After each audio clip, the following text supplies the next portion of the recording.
Parshas Noach, Tavshin Pei Hey. So we're coming to you this week with our Nesivos Shalom Shir, a little bit of a different location. We're not going to be able to be at our regular location, B'Gecholim of Lakewood, this week. So we're getting the Shir recorded a little bit earlier, and the Mir Hashem hopefully will have it up in due time. And when we get to these beautiful Parshiyos, when we begin Seder Bereshis, so we think of the long Friday nights that are coming up this week. Actually, after Shabbos, Motzei Shabbos will be changing the clock back to standard time, which means that next Friday night will be quite a long Friday night.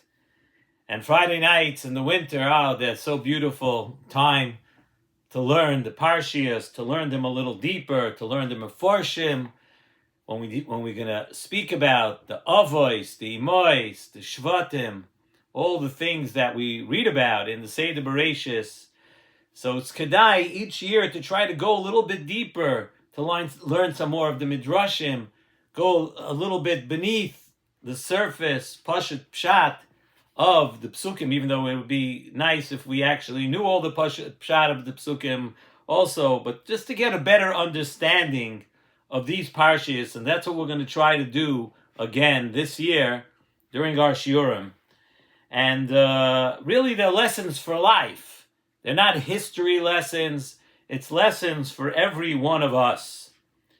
And so let's begin tonight. Let's take advantage of these beautiful parshas, and let's try to talk a little bit about Parshas Noach. You know, last week we had one day after Simchas Torah. We had literally a few hours to be Mavasedra, to learn the Parsha. If you wanted to do Shnai Mikra V'Echad Targum before davening on Shabbos morning, before Kriyas HaTorah, so we literally had under less than a day to do it. Baruch Hashem, we were successful at doing it, but just realize that when we read Parshas Bereshis last week, just like that, over 1,600 years, which is a nice part of the history of the world, in one parsha, in Parshas Bereshis, over 1,600 years.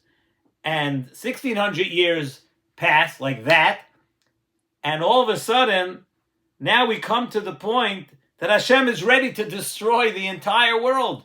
It lasted one parsha, last week's parsha, which was one day, and here we are, we're already coming to Parshas Noach, where Hashem is ready to destroy the world. And that was a punishment that had never, ever happened before. And as we know, Hashem promised that it would not happen again. That kind of destruction would never happen again. So this was a one-time in history kind of event. And Nesivos Shalom right away is ma'ir a little bit. He says that, we know HaKadosh Baruch Hu is a Rachum V'Chanan. HaKadosh Baruch Hu has mercy, and Hashem is so kind, and Erech HaPayim, it takes a long time to want to actually punish a person. How was it that such a severe punishment was nigzar on the entire Bria, that it would all be destroyed, that everything, it seems, kaviyachol, to go against the character and the definition of what HaKadosh Baruch Hu, who HaKadosh Baruch Hu is. And Chazal even tell us that not only was like the surface of the earth destroyed, but from 15 amos above the mountains and 3 tfachim below the ground, all of that was destroyed and wiped out too. So it wasn't enough just to wipe everything off the face of the earth. 15 amos above the mountains, in other words, the air, space above the mountains, and then 3 tfachim below also had to be destroyed. Question is, why? Why? Okay, so just all the people in the world will get killed except for who was in Noach's Teva. But why did everything above the mountains, below the ground, that had to also be destroyed? I mean, granted, people, we know, have bechira. People make decisions about what they're going to do and how they're going to act. So you want to tell me that a person should be punished when he makes the wrong decision? And HaKadosh Baruch Hu, of course, is more Racham V'chanan than that. But let's say you tell me that if a person makes the wrong decision, that they should get punished. A person has free choice and he makes the wrong decision. It's okay, a person could be responsible for their deeds. But what about all the inanimate objects, mountains, trees, the air above the mountains, the ground? These are inanimate objects, and what did they do wrong? Why did they have to be destroyed? We actually see the same idea we're going to see in a couple of weeks when we read about the city of Sodom. The same idea takes place, that by the destruction of the city of Sodom, Hashem turned over all the mountains and all the things that grew from the ground too. All of that was uprooted, destroyed, everything. What's going on over here?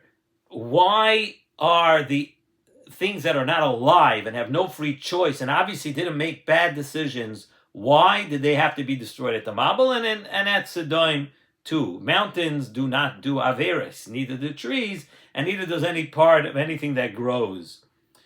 So we also have to understand this severe punishment that was meted out equally across the whole world, right? It says the whole world was destroyed and everybody got the same punishment, just got totally wiped out and erased. It is definitely a fact that not every person in the world was the same. There is no way everybody did the same things wrong. Some people, I'm sure, were worse or better than others.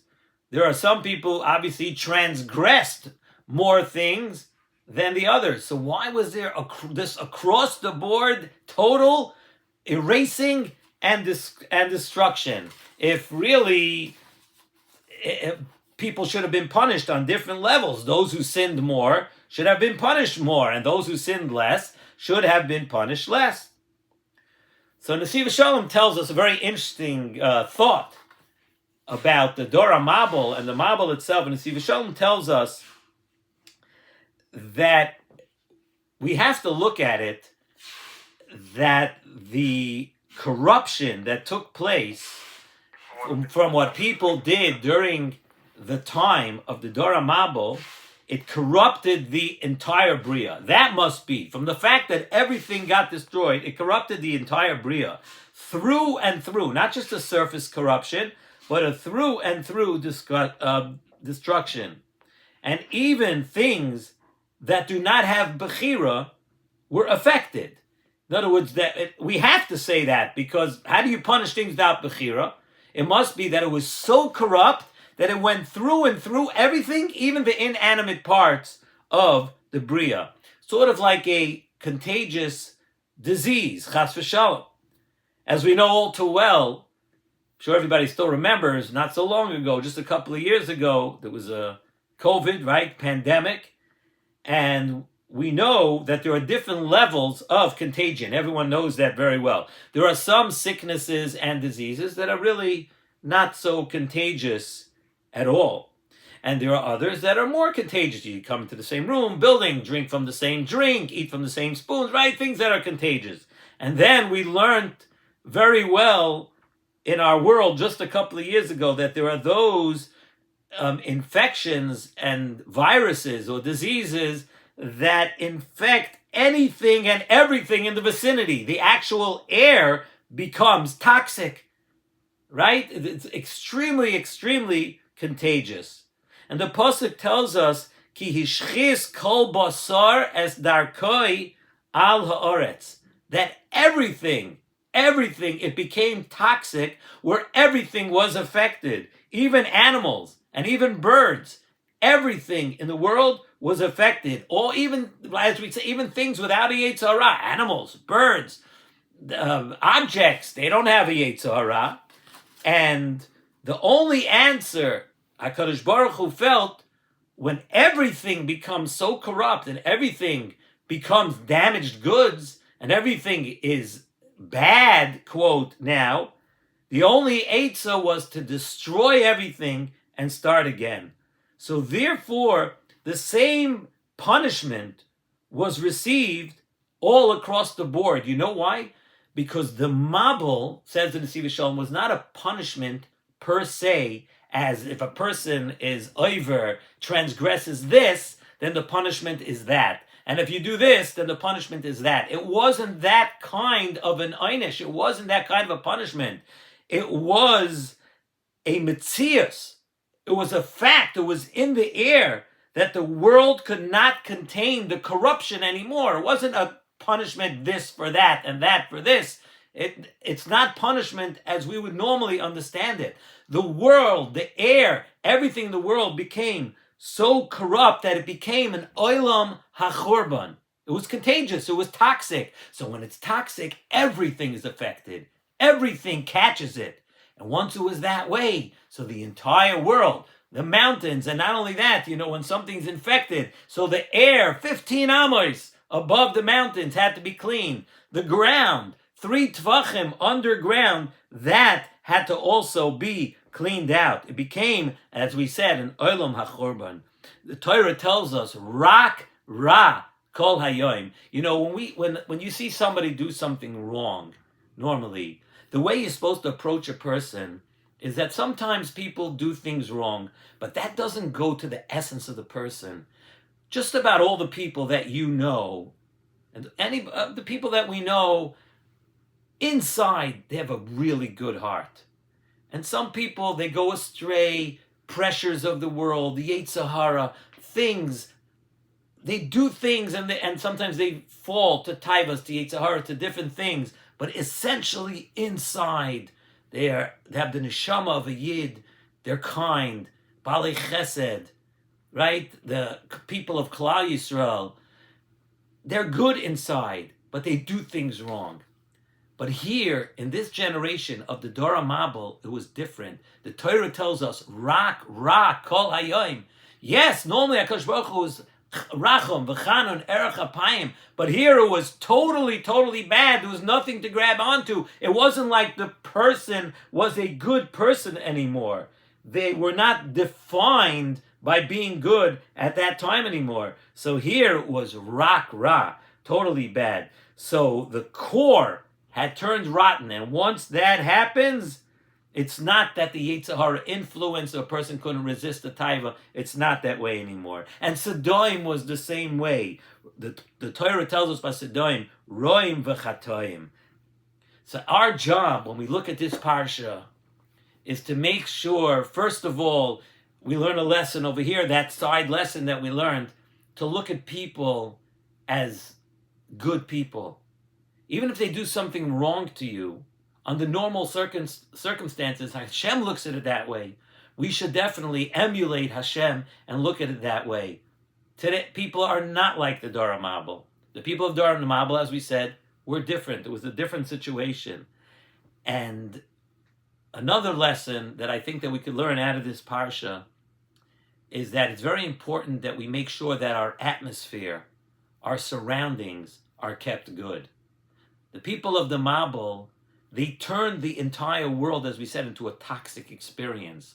The atmosphere was ruined. And our job, we have to learn from the Parsha, is that wherever you go, whatever you do, wherever you attend, whatever places you frequent, wherever you go, create a positive influence. Add to the positivity, to the goodness of the atmosphere. Let's learn the lessons of this week's Parsha. Let's begin to try to, as we're trying to do tonight, to go a little bit deeper into what happened at the Mabul, not to look at it as the same way we did when we came home with our teva as arts and crafts, however many years ago you did that.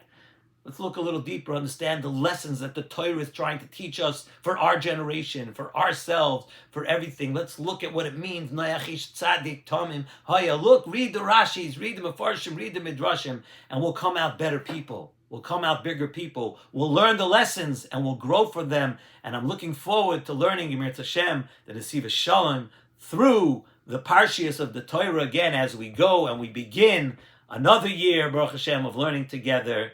Wish everybody a wonderful, beautiful Shabbos.